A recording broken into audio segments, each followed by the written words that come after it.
Hoje, como é festa de Pentecostes, vamos falar da primeira leitura que contou o que aconteceu aquele dia. Vocês já escutaram a leitura? Estavam os apóstolos reunidos com Maria, orando, e de pronto sentiram um vento forte que encheu toda a sala, e aí desceram como umas llamas de fogo que se colocaram sobre a cabeça de cada um dos apóstolos. E aquela chegada do Espírito Santo operou uma transformação nos apóstolos. Eles estavam com medo dos judeus, eles estavam a portas fechadas, eles não sabiam como cumprir a missão de Cristo, que ele tinha deixado para eles, mas a partir de receber o Espírito Santo, a partir desse momento, eles abriram as portas, foram a pregar e encheram o mundo inteiro com a sua pregação. Até hoje, não? Nós recebemos as ondas daquele acontecimento de Pentecostes. Tem um fato muito interessante, que foi aquela coisa que narrou os Atos dos Apóstolos. Eles falavam na língua deles, mas cada um entendia na sua própria língua. E diz a Bíblia que tinha pessoas vindas do Ponto, da Frígia, da Panfilha, do Egito, da Líbia, enfim. Nem me perguntem onde ficam todos esses lugares, mas são muitos lugares diferentes. E todos de culturas e línguas distintas entendiam a mesma coisa. A pregação dos apóstolos. É muito claro que aqui existe que o Espírito Santo, através deste fenômeno, que foi único na história da igreja, não tem acontecido de novo, quer nos dizer alguma coisa. Existe uma mensagem escondida. E a mensagem deste fenômeno de Pentecostes é um paralelo com outro acontecimento que aconteceu muito tempo atrás, que foi aquele da Torre de Babel. Se vocês lembram, os homens em Mesopotâmia, conta o livro do Gênesis, construíram uma torre, a Torre de Babel, que não era uma torre, não? Ela era uma pirâmide, assim como em degraus, não? E aí eles diziam assim: vamos alcançar o céu. E Deus, colocam aí na boca de Deus estas palavras, viu que os homens, cheios de orgulho, queriam alcançar o céu, e então pensou: eu vou confundir as línguas deles. E naquele momento todos falavam a mesma língua, e a partir desse momento eles já não se entenderam. Cada um falava uma língua diferente, e diz a Bíblia que os homens então foram dispersos pelo mundo inteiro. Bom, existe um paralelo. Uma só língua que se converte em muitas, aqui muitas que se convertem em uma só. Qual é a mensagem que está detrás disto? Muito tempo pensamos que aquele acontecimento de Babel era por o orgulho dos homens. Os homens queriam colocar-se por cima de Deus. Mas, na verdade, os comentaristas modernos pensam que não é assim mesmo. Esses homens também eram homens piedosos. E o que estavam construindo não era simplesmente uma torre. Eles estavam construindo um templo. Talvez o segredo, digamos que eles queriam honrar a Deus também. Estavam fazendo aquele templo para Deus. Então nos perguntamos: e por que Deus, aspas, não? Por que Deus atuou desse jeito? O segredo está em uma passagem, em uma frase que dizem os homens aí na Bíblia, no livro do Gênesis. Vamos fazer para nós, dizem eles, para nós uma torre. E assim nosso nome ficará famoso por toda a terra. São estas as palavras que o autor bíblico coloca na boca daqueles homens. Vamos fazer uma torre para nós. Para alabar a Deus, mas para nós. E assim nosso nome vai ficar famoso. Você percebe como, na verdade, eles sim querem louvar Deus, mas ao mesmo tempo eles estão pensando neles mesmos. Eles não estão querendo só pensar em Deus, louvar Deus, dar glória a Deus, mas engrandecer o seu próprio nome. Eles achavam que se faziam orações em uma altura maior, naquele momento, os mesopotâmios, na verdade, fizeram uma torre porque foi a primeira vez que inventaram o tijolo. Então dava para construir, não, mais alto. Mas eles pensavam que falando, orando mais alto, então eles seriam mais escutados e, portanto, venceriam todos os povos vizinhos. Então, lógico, você não está pensando em Deus, está pensando em você mesmo. Aí Deus confunde as línguas deles. E aí, de um só golpe, o Evangelho se torna muito atual também para nosso mundo, para a nossa própria vida. Não acontece também conosco muito isso? Aqueles islâmicos que fazem terrorismo, que lutam, que guerras, que isto, que outro, fazem por Deus, como eles dizem, ou Deus é apenas uma excusa para interesses econômicos, interesses políticos e outras coisas que estão por trás. Nós todos, inclusive aqui, eu vou fazer uma torre grande, vou fazer uma igreja mais grande, porque quero que minha paróquia seja conhecida. Eu vou ser padre, porque assim eu vou louvar Deus, mas de passo também eu vou ser padre. Então vou ser famoso e vou fazer um canal de YouTube e tantas coisas dessas, não? Ou incluso leigos, não? Eu vou ser ministro.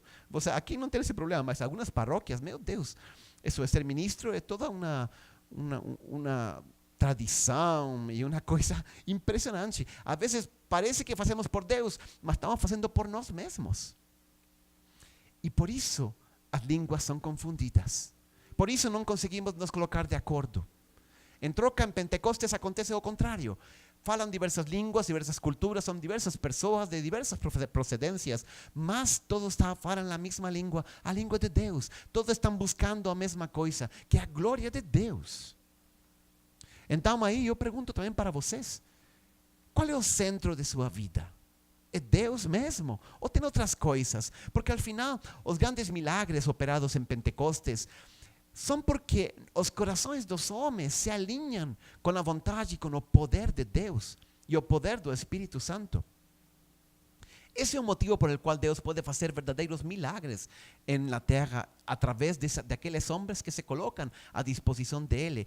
Mas homem maduro significa aquele que vive descentrado. Se vocês me permitem a expressão, ele vive descentrado, significa ele não está no centro de sua própria vida. Ele ficou fora e no centro colocou outra coisa, especialmente Deus, ou outras causas de Deus. Causas que Deus de algum jeito coloca na nossa vida para nos impulsionar, para nos trabalhar, porque você foi criado com um propósito, para realizar umas obras boas, como diz São Paulo, que você deve realizar durante a sua vida. Esse é o motivo pelo qual existe. E então, o que está no centro de sua vida? Quando as crianças nascem, os bebês, eles são o centro do universo. Um bebê, meu Deus, é o centro do universo. Nada é suficiente para um bebê, mas que absolutamente todo. Ele tem fome e ele chora, ele tem frio e chora, todo mundo tem que parar, ele tem uma necessidade. Assim nascemos todos. Nós somos o centro do universo e queremos que todo mundo esteja pendente de nós. Conforme nós amadurecemos, deveríamos sair desse centro e colocar Deus e colocar as obras de Deus como o mais importante de nossa vida. A obra de Deus pode ser nossa família, podem ser nossos filhos, pode ser algum projeto, uma causa. Ano passado eu li uma história muito bonita. Não, falava com uma advogado, depois vou contar a história, mas antes outra anedota. Falei com um advogado que se dedica a conciliar famílias que estão divididas porque receberam heranças, e aí você sabe como funciona a coisa, não? Murió o pai, os filhos recebem a herança, aí todo mundo começa a brigar. Ele trabalha com isso, imagina. E ele me falava assim: padre, sabe o que aprendi? Aprendi que o segredo para uma boa conciliação, uma boa mediação nesses conflitos é primeiro aprender a entender o outro e depois querer explicar nosso ponto de vista. Se você consegue isso, você consegue levar com sucesso uma mediação, um trabalho desses entre dois irmãos, por exemplo, que estão muito brigados. Olha que coisas. Primeiro entender o outro, tirar nós mesmos do centro, pensar primeiro nos interesses dos outros. Aí sim, volto a lo que queria contar antes. Leí ano passado uma biografia de um senhor que se chamava William Wilberforce, ¿no? Agora com o casamento de este príncipe Harry, Inglaterra está de moda, ¿no? Então, este senhor é um inglês, 21 anos, imagina, falava muito bem, uma eloquência incrível, era uma família rica, estudou em Cambridge, etc, etc.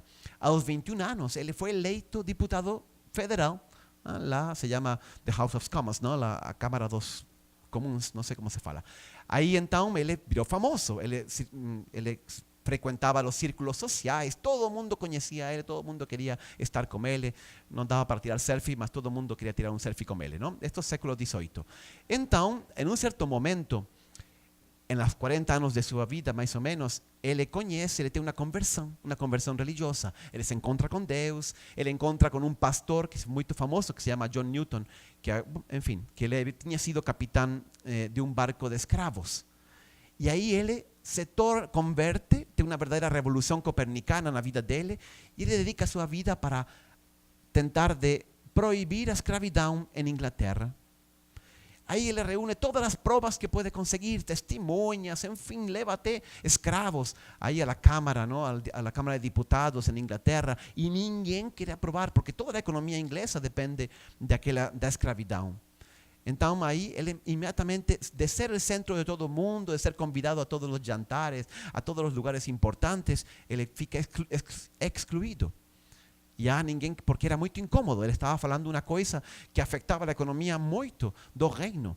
E então ele sigue lutando e luta por 20 anos, até que finalmente consigue a aprovação da lei, primeiro na Inglaterra, mais 15 anos, e ele finalmente, quando tinha 84 anos, em 1807, ele consegue finalmente abolir, ¿no? Proibir a escravidão em toda Inglaterra e as colônias. 2 dias depois, foi historicamente assim, 2 dias depois ele morreu. Um homem que a primeira metade de sua vida dedicou apenas para pensar em si mesmo, para viver para si mesmo, para ganhar coisas para ele, e a partir do encontro com Deus, ele vive agora para uma causa. Nós não precisamos lutar contra a escravidão, não importa, podem ser causas simples, não importa que seja, mas o que está no centro de sua vida? Essa é a pergunta.